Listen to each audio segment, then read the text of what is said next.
Capitol হিলে হামলার সাথে জড়িত সহিংস হামলাকারীদের ক্ষমা করে দিয়ে প্রেসিডেন্ট ডোনাল্ড ট্রাম্প ভুল করেছেন।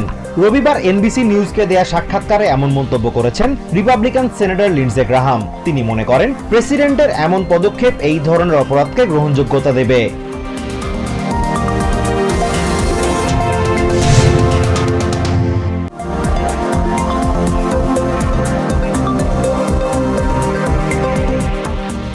আগামী ৪ মার্চ কংগ্রেসে ভাষণ দিতে প্রেসিডেন্ট ডোনাল্ড ট্রাম্পকে আমন্ত্রণ জানিয়েছেন হাউস স্পিকার মাইক জনসন। ট্রাম্পকে পাঠানো চিঠিতে জনসন লিখেছেন, ১১৯তম কংগ্রেস ও ট্রাম্প প্রশাসন একসাথে কাজ করলে আগামী ৪ বছরে দেশকে সফলতার চূড়ায় নিয়ে যাওয়া সম্ভব।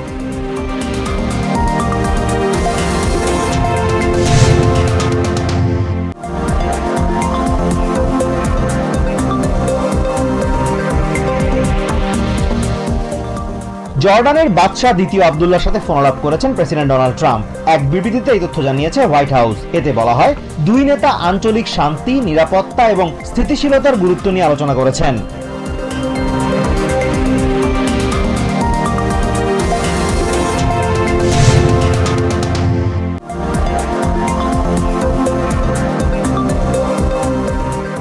ব্রুকলিনের উইলিয়ামসবার্গের একটি ভবনে অগ্নিকাণ্ডে ৩ ফায়ার ফাইটার সহ অন্তত ৪ জন আহত হয়েছে। শনিবার রাত 10:30টার দিকে আগুনের সূত্রপাত হয়। এরপর ২০০ ফায়ার ফাইটার প্রায় ৩ ঘন্টা চেষ্টা করে রাত ১:৩০টার দিকে আগুন নিয়ন্ত্রণে আনে।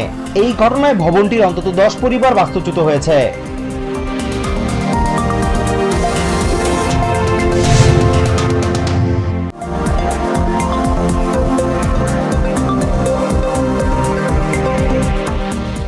যুদ্ধবিরতি লঙ্ঘন করে লেবাননে চালানো ইসরায়েলি সেনাদের হামলায় অন্তত ১৫ জন নিহত হয়েছে। এই ঘটনায় আহত হয়েছে আরো ৮৩ জন।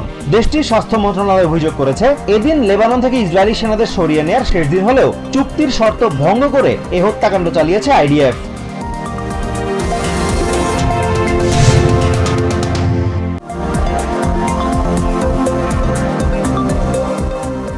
ইসরায়েলে ২০০০ পাউন্ড বোমা সরবরাহে বাইডেন প্রশাসনের আরোপ করা নিষেধাজ্ঞা তুলে নিয়ে তার সরবরাহের নির্দেশ দেয় প্রেসিডেন্ট ট্রাম্পকে ধন্যবাদ জানিয়েছেন ইসরায়েলের প্রধানমন্ত্রী বেঞ্জামিন নেতানিয়াহু।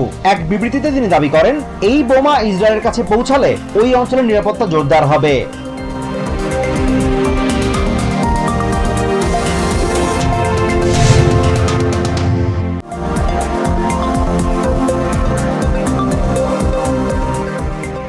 গাজার ৯২% বাড়ি হয় ধ্বংস হয়ে গেছে অথবা মারাত্মকভাবে ক্ষতিগ্রস্ত হয়ে বসবাসের অনুপযোগী হয়ে পড়েছে। এক প্রতিবেদনে এই তথ্য জানিয়েছে United Nations office for coordination of humanitarian affairs. সংস্থাটি জানিয়েছে গাজার ১.৯ মিলিয়ন বাসিন্দা গৃহহীন অবস্থায় রয়েছে।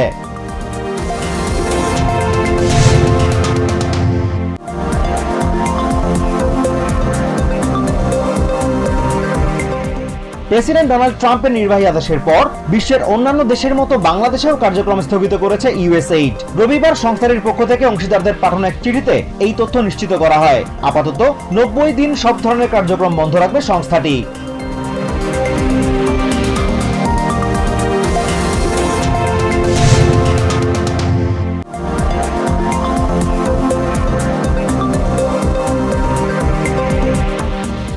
স্বাধীন বাংলাদেশের প্রথম সেনাপ্রধান, মহান মুক্তিযুদ্ধের সেক্টর কমান্ডার ও অবসরপ্রাপ্ত মেজর জেনারেল KM শফিউল্লাহ বীর উত্তম মারা গেছেন।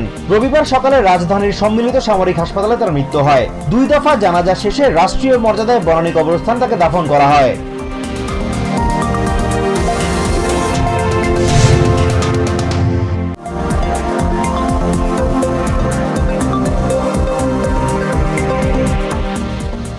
বিপিএল-এ সিলেট স্ট্রাইকার্সের বিপক্ষে ৮ উইকেটের জয় পেয়েছে ফরচুন বরিশাল। রবিবার প্রথমে ব্যাট করে ১৮.১ ওভারে মাত্র ১১৬ রানে অল আউট হয় সিলেট। জবাবে ব্যাট করতে নেমে ৮ উইকেট হাতে রেখে জয়ের বন্দরে পৌঁছে যায় বরিশাল।